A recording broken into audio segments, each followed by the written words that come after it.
দর্শক, এই মুহূর্তে কোরবানির পশুর হাটের আরও খবর জানাতে দিনাজপুরের ঘোড়াট উপজেলার রানীগঞ্জ পশুর হাট থেকে সরাসরি যুক্ত হচ্ছেন সহকর্মী আব্দুল আজিজ। আজিজ, হাটে ক্রেতা বিক্রেতাদের উপস্থিতি কেমন দেখছেন? এছাড়া কোন সাইজের গরুর চাহিদা বেশি? দাম নিয়ে ক্রেতা বিক্রেতারা কি বলছেন জানাবেন।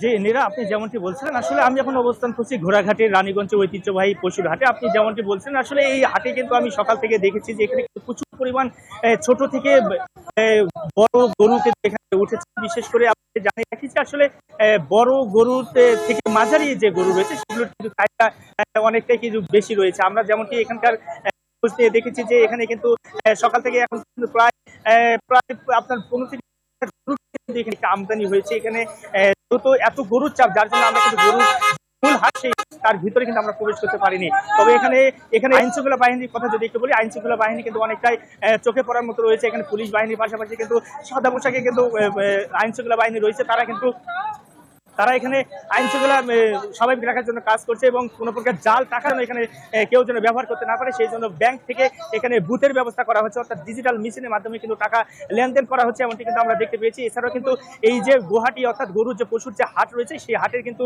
প্রায় 16টি সিসিটিভির ক্যামেরা কিন্তু এখানে স্থাপন করা হয়েছে এবং কোনো প্রকার দালাল চক্র বা কোনো প্রকার ছিনতাইকারী যেন এই হাটে প্রবেশ করতে না পারে এবং কোনো প্রকার ব্যবসায়ীদের যেন ক্ষতি না করতে পারে, সেই ক্ষেত্রে সেই বিষয়ে কিন্তু এখানকার হাট কর্তৃপক্ষ কিন্তু এখানে নজর রেখেছে।